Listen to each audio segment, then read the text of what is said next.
clearly the conventional wisdom is that Putin is principally responsible. Putin is an imperialist. He's an expansionist. That's the conventional thinking. Yeah. And the idea is that he is bent on creating a greater Russia.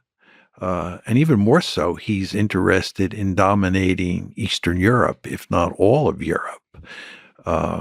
And that Ukraine was the first stop on the train line.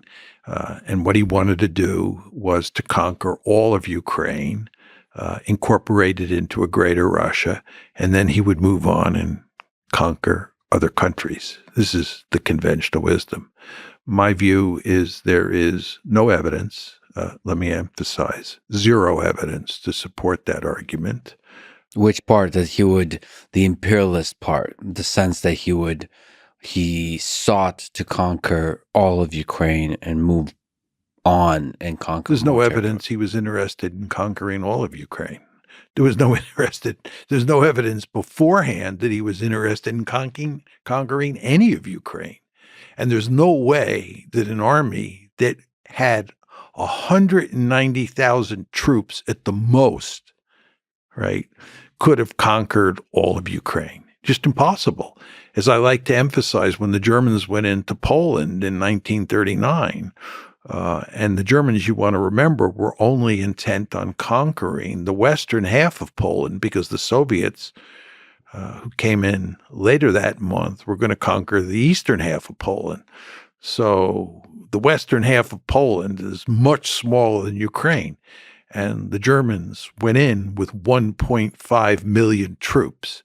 If Vladimir Putin were bent on conquering all of Ukraine, he would have needed at least 2 million troops. I would argue he'd need 3 million troops, because not only do you need to conquer the country, you then have to occupy it.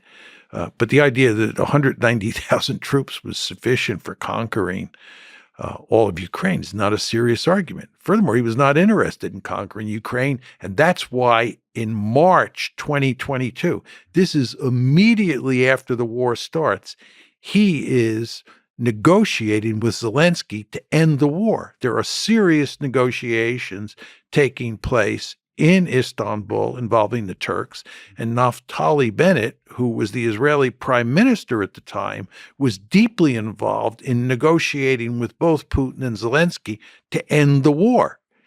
Well, if he was interested, Putin, in conquering all of Ukraine, why in God's name would he be negotiating with Zelensky to end the war?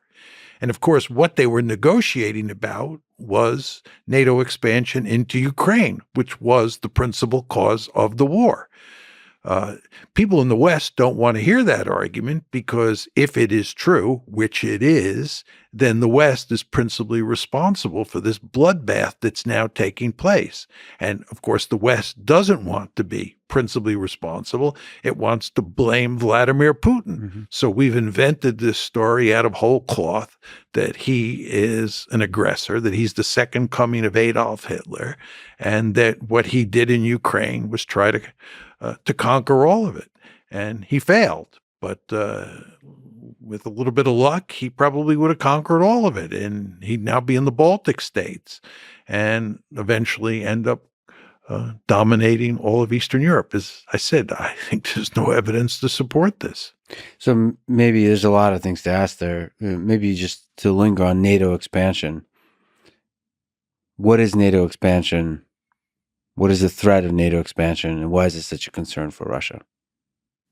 NATO was a mortal enemy of the Soviet Union during the Cold War. It's a military alliance which has at its heart the United States of America, which is the most powerful state on the planet. It is perfectly understandable that Russia is not going to want that military alliance on its doorstep.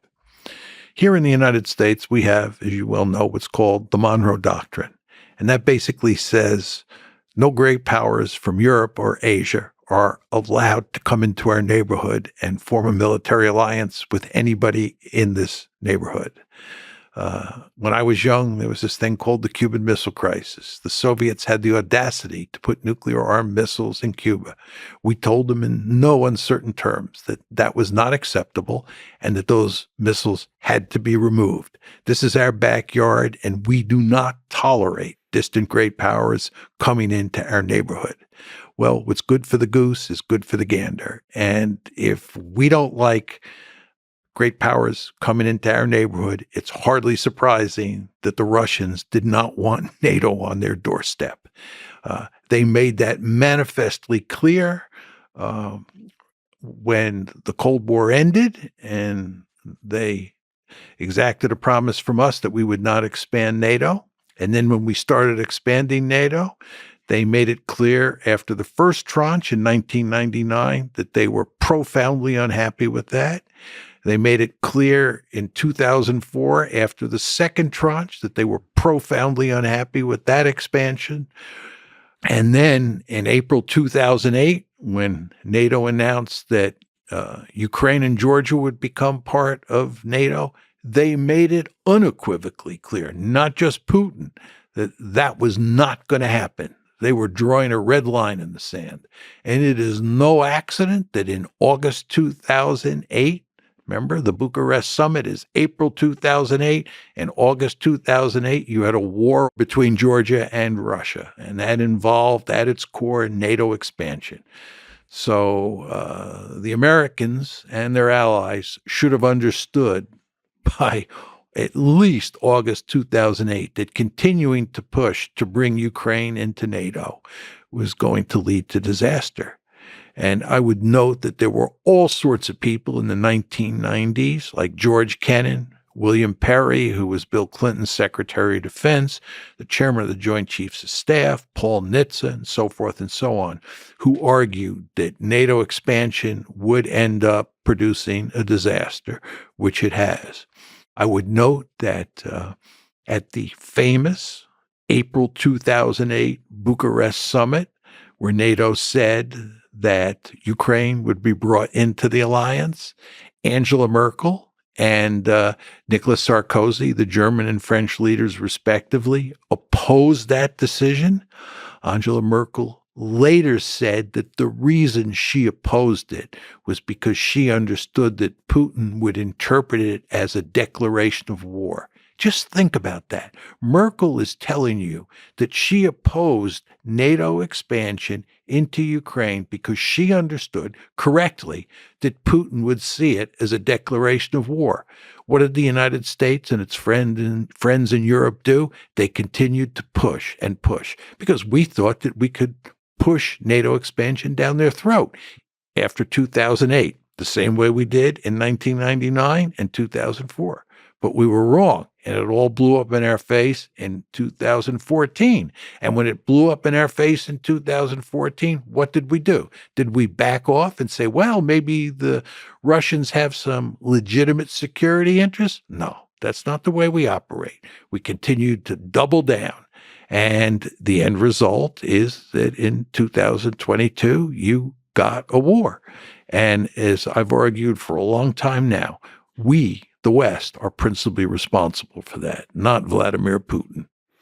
So the expansion of NATO is primarily responsible. Yeah, to put it in more general terms, what we were trying to do was turn Ukraine into a Western bulwark on Russia's border.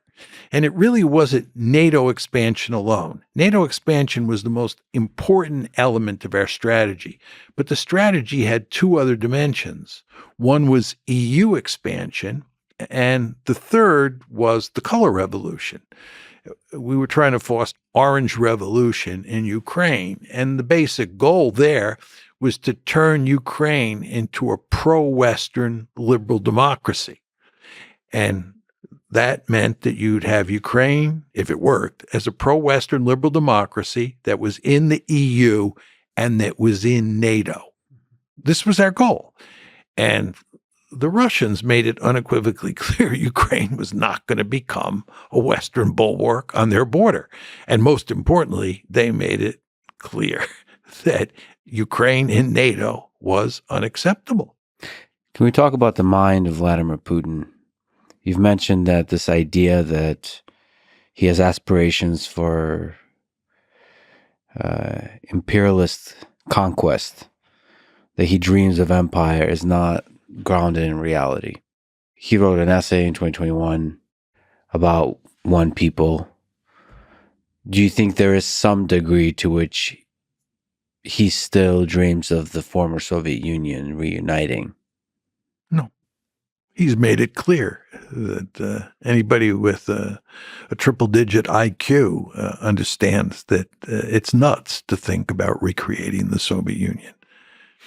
He thinks it's a tragedy that the Soviet Union fell apart. Mm-hmm. But as he made clear in that essay, the July 12th, 2021 essay, and as he made clear in speeches immediately before he invaded Ukraine, he accepted the breakup of the Soviet Union, and he accepted the status quo in Europe, save for the fact he did not accept the idea that Ukraine would become part of NATO.